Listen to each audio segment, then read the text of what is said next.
Apa kabarnya ini? Alhamdulillah. Alhamdulillah. Alhamdulillah apa Bapak Ibu?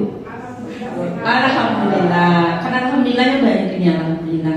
Rasa syukur kita ucapkan kepada Allah Subhanahu Wa Taala karena alhamdulillah atas limpahan dan rahmatnya kita semua masih diberikan kesehatan sehingga kita masih bisa berkumpul. Alhamdulillah pada sore hari ini pada kegiatan berkolaborasi praktik baik dari kami bimbingan dan konseling SMA Negeri 1 Sunyapit. Selamat dengan salam tidak akan pernah bosan kita ucapkan kepada Nabi besar kita Nabi Muhammad SAW dengan iringan doa Allahumma sholli ala sayyidina Muhammad wa ala ali sayyidina Muhammad. Selamat datang di 7 jurus BK Hebat, sebuah panduan komprehensif untuk guru dan mengoptimalkan potensi dan karakter murid. Jadi ternyata Bapak Ibu Guru 7 jurus BK Hebat ini nanti akan bisa kita implementasikan kita sebagai guru Bapak Ibu. Jadi mengapa 7 jurus BK Hebat itu penting Bapak Ibu? Di sini ada keterangannya. Pertama, ada undang-undang ini dia dikembangkan oleh Kementerian Pendidikan Dasar Menengah 2025 sebagai panduan resmi. Kemudian meningkatkan kompetensi Bapak Ibu. Di sini maksudnya meningkatkan keahlian guru BK dan guru non BK. Guru non BK maksudnya adalah guru maba Bapak Ibu dalam membimbing siswa secara menyeluruh. Kemudian Bapak Ibu, fokus holistik di sini maksudnya menekankan aspek akademik, emosional, sosial dan kesejahteraan mental siswa.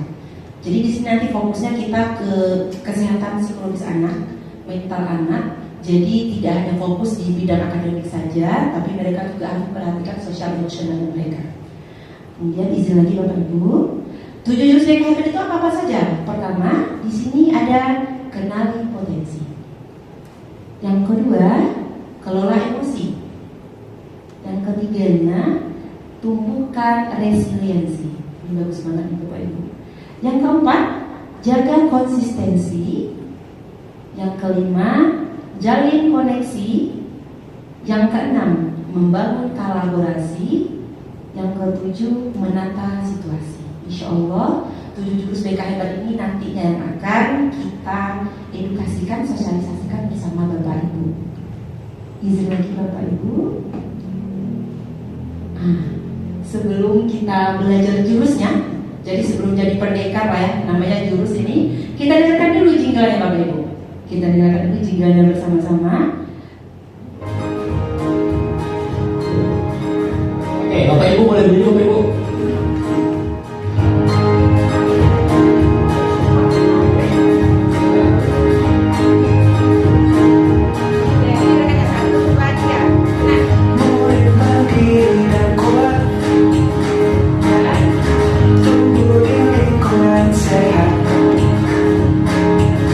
Bersamaku yang hebat.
situasi.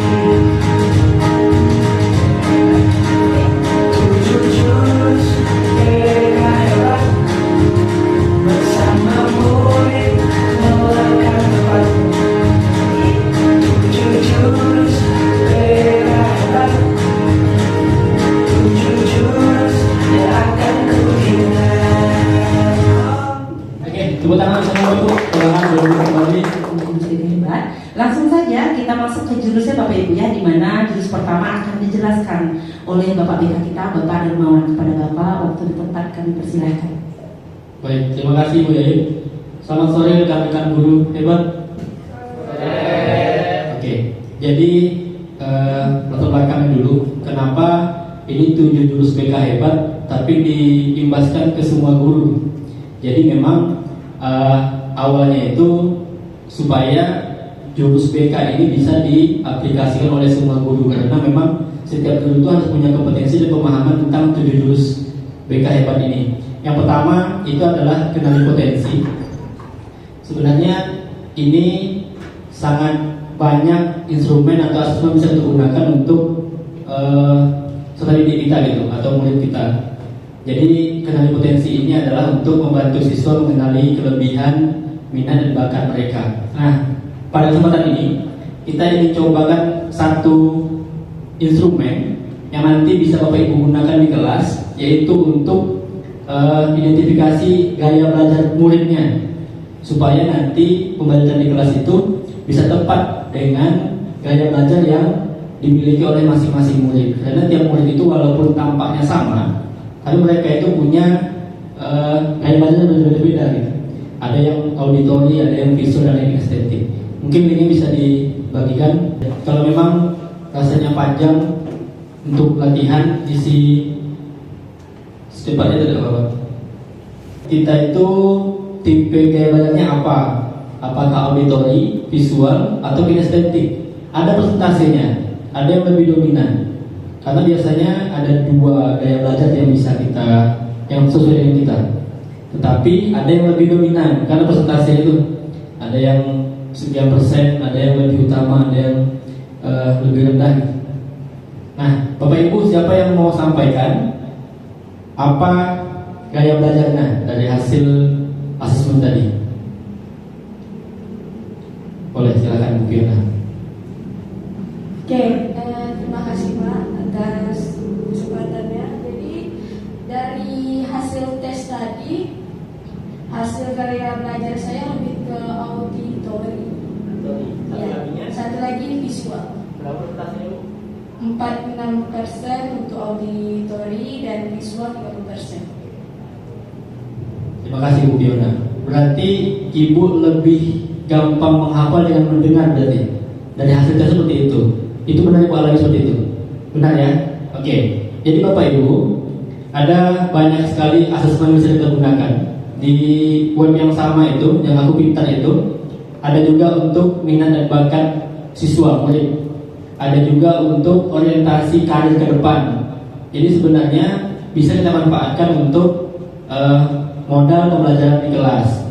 Bagaimana kita bisa mengenali murid itu lebih komprehensif dan apa gitu.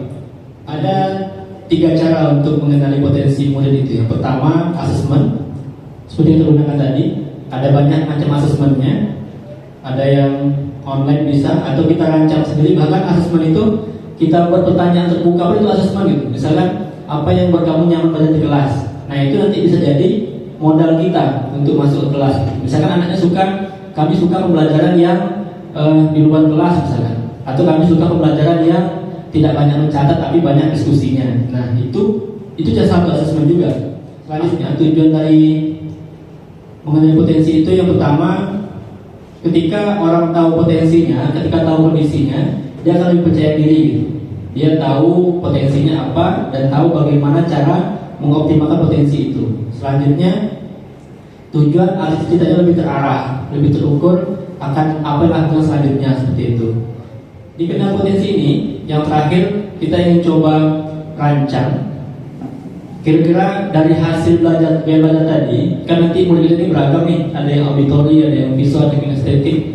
Kira-kira Bapak Ibu bagaimana merencanakan pembelajaran sehingga bisa mengakomodir semua gaya belajar dalam satu materi ini. Bagaimana supaya bagaimana Bapak Ibu sampaikan materi agar seluruh murid itu paham gitu, dengan keadaan mereka yang beragam. Oke, silakan Pak. Oke Pak Darmawan, terima kasih atas waktunya. Mungkin dari yang telah kita lakukan tadi, dari tes yang telah dilakukan, ini kan ada 3, ada visual, ada auditori, sama kinestetik. Tadi kan Pak Darmawan menyampaikan bahwa bagaimana sih caranya agar setiap orang yang berbeda-beda, setiap murid itu kan punya kemampuannya yang berbeda-beda dari 3 hal tadi. Mungkin dari pendapat saya sebagai guru yang telah mungkin ada mengajar lah. Terus bagaimana sih caranya? Mungkin kita bisa berikan 3 hal tadi, dari visualnya, dari tadi kan kalau visual itu kan lebih kepada gambarannya kan, pada hal yang terlihat. Kalau tadi auditori yang bisa kita rasakan, kalau kinestetik yang kita lakukan, gitu. Mungkin dari pengajaran, mungkin dari hal auditori kita bisa memberikan dalam bentuk entah itu gambar, video untuk pengajarannya.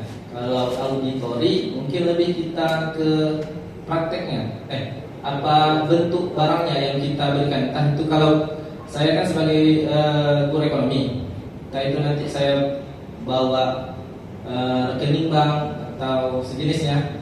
Terus kalau di auditori mungkin saya bisa membawa murid-murid itu ke tempatnya langsung, entah itu berkunjung ke tempat ekonomi atau ke museum atau gitu. Mungkin itu aja pendapat saya. Terima kasih atas waktunya. Saya kembalikan kepada Pak Darmawan. Terima kasih Pak Ansari. Tepat sekali gitu ya. Jadi ketika pelajaran harus terfasilitasi lah semua keberagaman murid-murid kita ini. Nah, ada banyak instrumen yang bisa kita gunakan. Selanjutnya kita masuk ke jurus kedua, yaitu mengelola emosi, yang akan disampaikan oleh Ibu Yayut. Kepada Ibu dipersilakan. Oke, terima kasih izin Bapak Ibu. Ini kita masuk ke jurus yang kedua, yaitu tentang kelola emosi. Sebelum apa tujuan dari kelola emosi ini Bapak Ibu? Membimbing siswa kita memahami dan mengatur emosinya dengan sehat. Jadi sebelum kita membimbing siswa, tentunya kita memiliki ini dulu Bapak Ibu. Jadi izinkan dulu kami menyampaikan. Tapi sebelumnya Bapak Ibu, saya sudah mengirimkan link ke grup kita.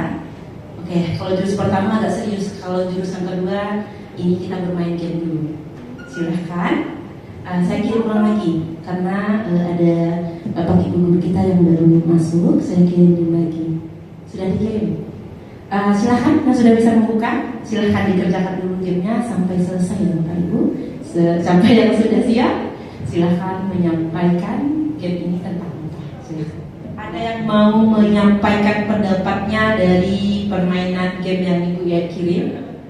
Oke, siapa yang mau menyampaikan pendapatnya? Ini sebenarnya tentang apa sih game yang Ibu ya kirim tadi, boleh? Siapa? Sebelum kita masuk ke kelola emosinya. Yang sudah selesai, penuh siapa? Oke, sudah. Bagian aja, oke, boleh. Oke, makasih Bu. Ini gamenya ini tentang feeling atau emosi. Jadi ada happy, ada sad, ada tired, bahagia, sedih, senang, lelah. Gitu aja. Oke, terima kasih. Baik, terima kasih kepada Ibu Fiona. Tadi memang benar maksudnya Bapak Ibu ya. Ternyata game ini menceritakan tentang bermacam-macam bentuk emosi yang muncul di kehidupan manusia. Baiklah, lanjut. Bagaimana Bapak Ibu kalau seandainya kita mengalami berbagai permasalahan emosi? Benar tidak emosi itu melekat pada seseorang? Sangat benar. Sangat benar Bapak Ibu ya. Apakah di sini pernah merasakan marah? Nah, sedih? Menangis? Atau dia happy terus gak pernah nangis, gak pernah ini? Alhamdulillah ya. Berarti semua emosi. Jadi bagaimana Bapak Ibu caranya kita sebagai guru mengelola emosi kita dengan baik? Di sini kita akan membahas tentang emosi yang negatif ya Bapak Ibu ya.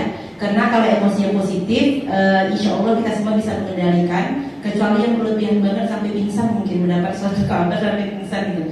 Cara mengelola emosi Bapak Ibu salah satunya pertama teknik relaksasi.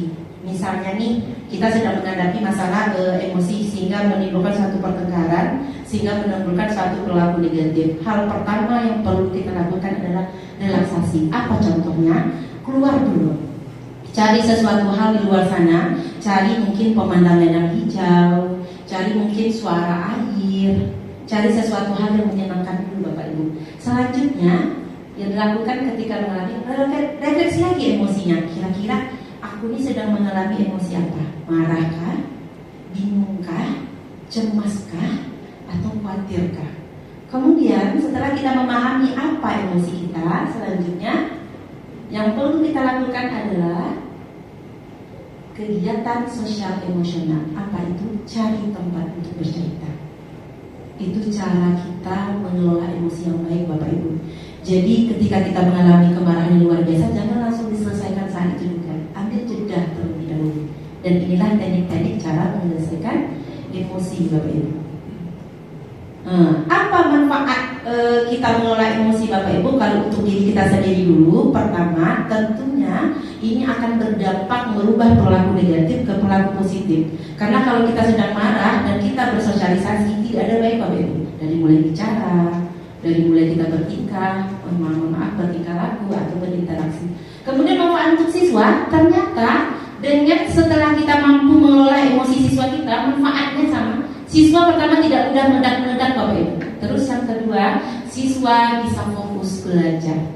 Makanya sebelum kita mengelola emosi untuk siswa kita kelola dulu emosi kita Bapak Ibu. Karena dengan begitu kita bisa lebih tenang menghadapi siswa kita yang mengalami gangguan emosi. Sekarang Bapak Ibu izin. Jadi kalau kita buka semua mana nih? Jangan ada Pak Peda. Enggak bawa buka semua.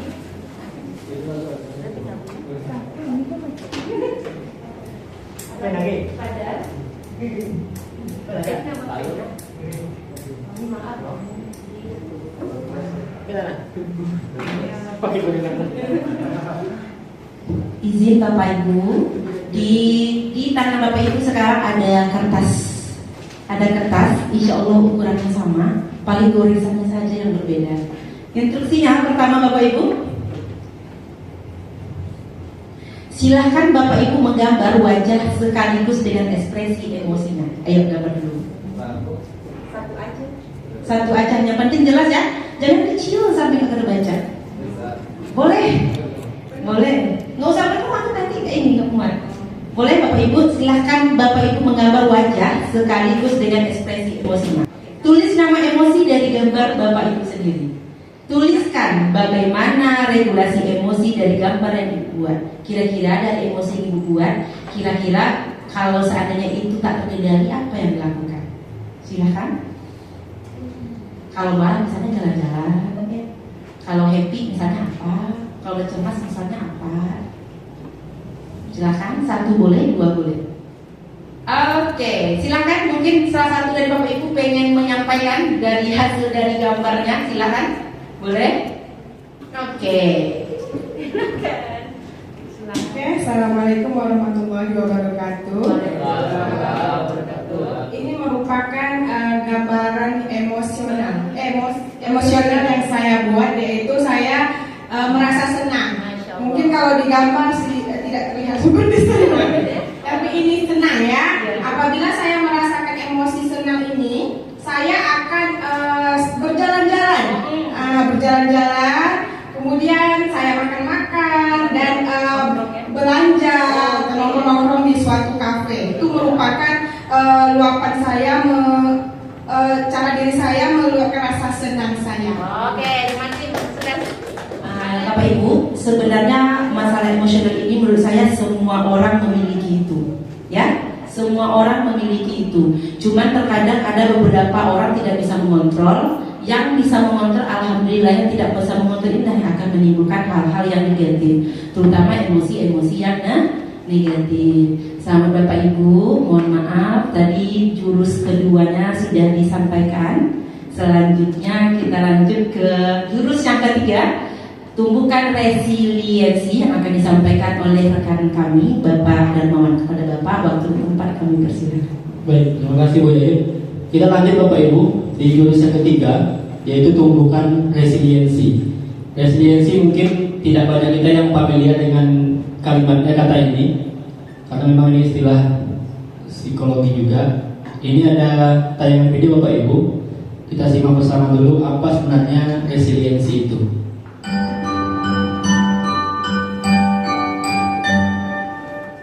Tadi itu video tayangan tentang apa itu resiliensi. Ada Bapak Ibu yang bisa mendefinisikan maksud dari tayangan tadi? Kalau kita lihat dari gambar yang ada, ilustrasi dari video tadi, kalau resiliensi ya, biasanya itu kemampuan untuk membangkitkan kembali diri seseorang. Terima kasih banyak Ibu, jawabannya luar biasa sekali. Boleh tepuk tangan teman-teman, jawabannya luar biasa. Terus selanjutnya juga tambahan di video tadi itu, kalau kita lihat boneka itu, bagaimanapun dia dihantam oleh ujian, cobaan, bahkan terjadi yang paling besar sekalipun, dia tetap tegak kembali. Nah, begitulah resiliensi yang kita harapkan ada dalam diri setiap murid kita. Bagaimana kegagalan demi kegagalan, kesalahan yang bisa dilakukan, harusnya bisa bangkit kembali gitu. Jadi persis terbaik mereka. Nah, itu yang kita harapkan. Nah, bagaimana resiliensi itu bisa tumbuh dalam diri murid kita? Yang pertama itu dilatih lewat cerita inspiratif.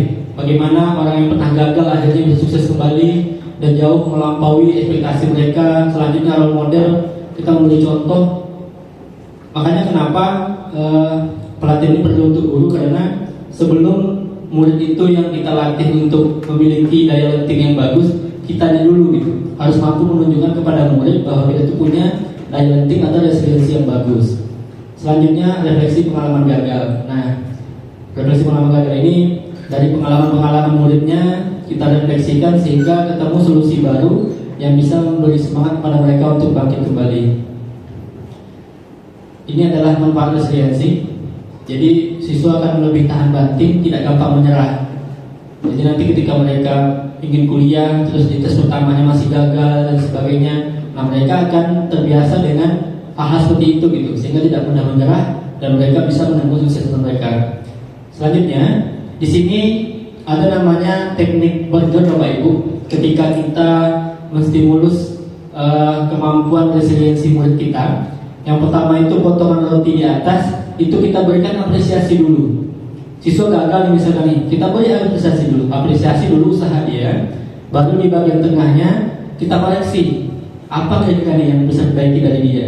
Selanjutnya kita apresiasi lagi untuk memberi kekuatan, untuk beri penguatan. Misal pada contoh ini misalkan Bapak apresiasi kamu sudah menggerakkan upaya terbaik kamu. Nah di bagian tengahnya, bagaimana kamu bisa mengurangi waktu nonton dan mengalokasikan lebih banyak waktu untuk latihan. Nah selanjutnya apresiasi dikasih penguatan lagi, Bapak percaya kamu pasti bisa. Nah jadi pertama kita apresiasi dulu usaha dia yang belum maksimal ini, baru kita masukkan koreksi atau masukan di tengah apa yang harus diperbaiki, baru nanti di bagian akhir kita apresiasi atau beri semangat lagi. Nah itu adalah contoh penggunaan teknik burger Bapak Ibu dalam kita menumbuhkan resiliensi murid. Ada tidak Bapak Ibu yang bisa misalkan temukan satu contoh terus formulakan teknik burger ini gitu. Misal siswanya gagal lomba apa misalkan. Nah Bapak Ibu rangkai kalimatnya, yang mana roti potongan atas, yang mana dagingnya isinya, yang mana roti potongan bawah, sehingga menjadi satu formula jadi teknik burger ini. Apa oleh Pak Nadi? Oke, terima kasih kepada Pak Darmawan. Apa namanya tadi? Iya, ini metodenya. Metode burger. Oke, biasanya metode burger ini yang juga saya lakukan di kelas Pak, seperti mengerjakan soal. Nah, kebanyakan siswa ketika mengerjakan soal, saya kan mengajar fisika, jadi sudah dalam mengerjakan soal itu rumus yang digunakan sudah benar. Nah, biasanya saya cek satu-satu, saya suruh maju ke depan, terus ketika jawabannya ternyata salah, nah saya beri dulu apresiasi kalau rumus yang digunakannya sudah benar, tetapi ketika memasukkan angka-angkanya dalam pengerjaan prosesnya itu yang harus diperbaiki lagi. Jadi ketika saya sudah mengkoreksi, saya ngasih kembali soal yang baru, ternyata anaknya jadi bisa, dan memberikan pernyataan kalau semuanya bisa, yang penting banyaknya belajar lagi, lebih teliti lagi. Ya, terima kasih. Berbiasa, tepuk tangan Bapak Ibu. Terima kasih Pak Rizky sudah berbagi pengalamannya. Jadi ketika kita lakukan ini, anak-anak tidak akan merasa direndahkan atau disalahkan gitu. Tapi dengan formulanya kita tumbuhkan rasa percaya diri anaknya ke arah yang lebih baik, seperti itu Bapak Ibu. Sekian ini materi yang ketiga, jurus yang ketiga, yaitu tumbuhkan resiliensi. Kita akan masuk ke jurus keempat yang selanjutnya akan disampaikan oleh Ibu Yayu. Pada Ibu teruskan.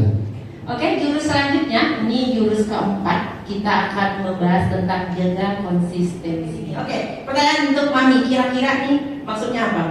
Untuk Bu Umayde, kira-kira maksudnya apa?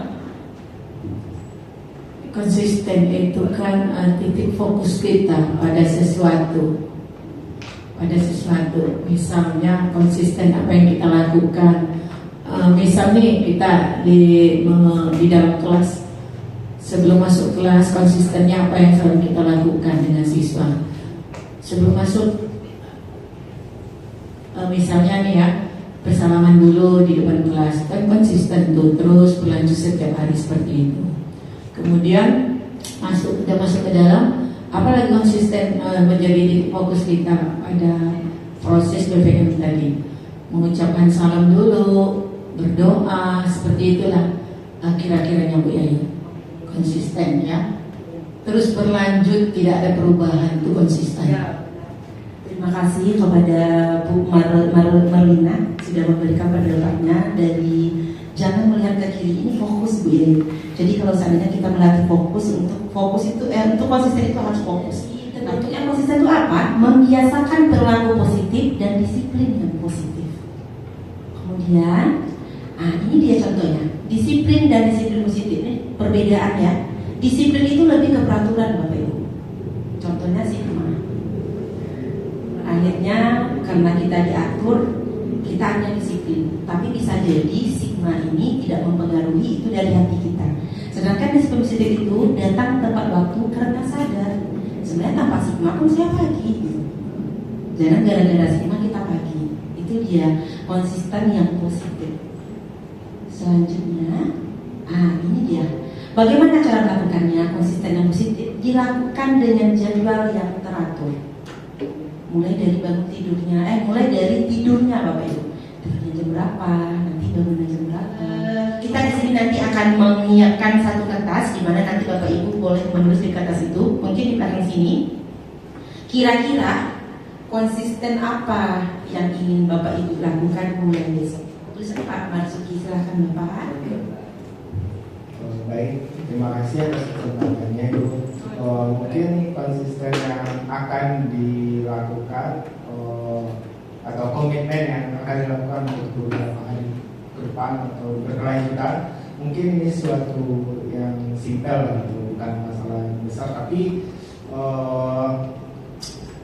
dampaknya ke depan mungkin lebih besar gitu, yaitu berupa sarapan pagi. Oke. Kebanyakan kalau dari diri sendiri mungkin itu jarang sarapan pagi, dikarenakan mengatur jadwal di pagi itu. Nah, meskipun bangunnya udah subuh, pasti ada kegiatan yang dilakukan. Untuk siswa pun kita usahakan seperti itu.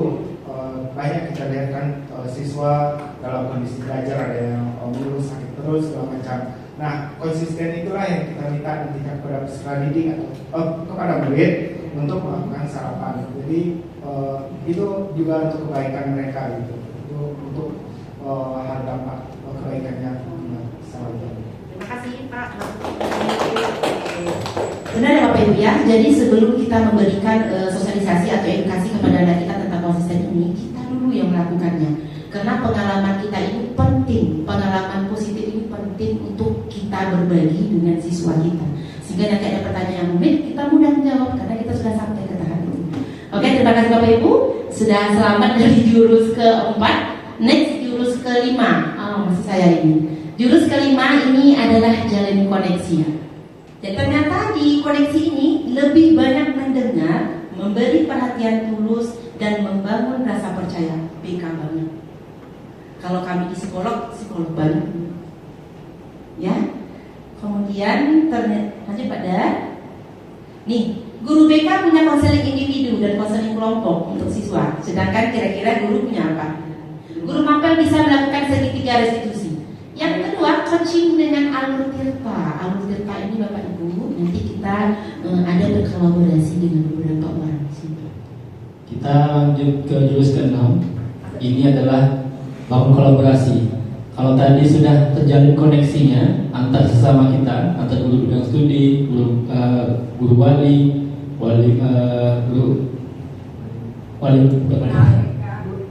kelas, guru BK. Nah, selanjutnya kita akan membangun kolaborasi.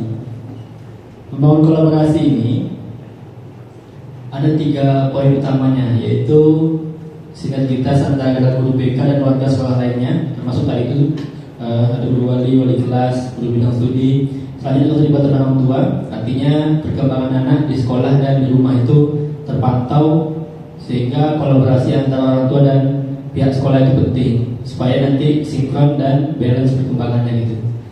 Selanjutnya adalah dukungan komunitas atau pihak luar.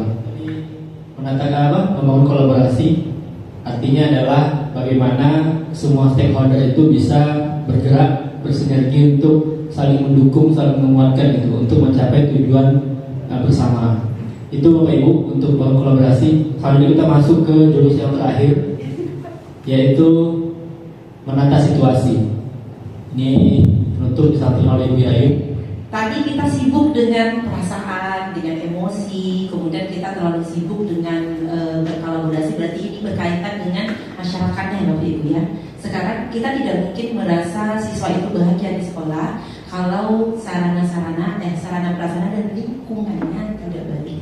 Makanya jurus ke-7 itu adalah menata situasi. Situasi ini bukan hanya soal ruang fisik Bapak Ibu, tetapi juga membangun suasana hati yang positif di sekolah dengan situasi yang aman, menyenangkan.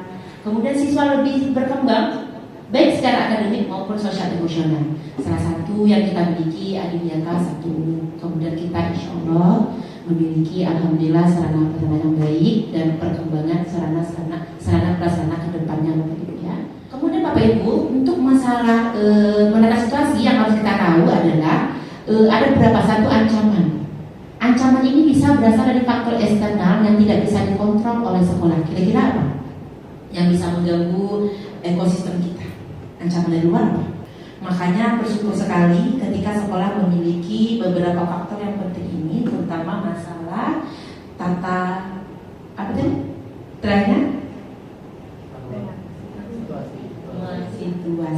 memahami situasi. Baik Bapak Ibu, itu 7 jurus BK hebat kami.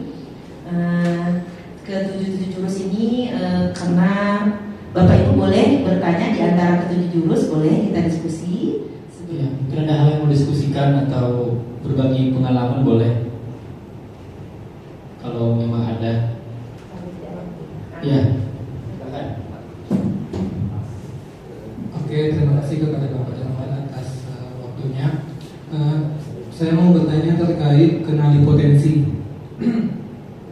Ini ketika kita diberikan sebuah pilihan, terus pilihan yang kita dapat itu tidak sesuai dengan keinginan kita, atau kita salah mengambil keputusan. Nah, caranya agar kita berdamai dengan yang telah kita ambil itu bagaimana Pak? Terima kasih.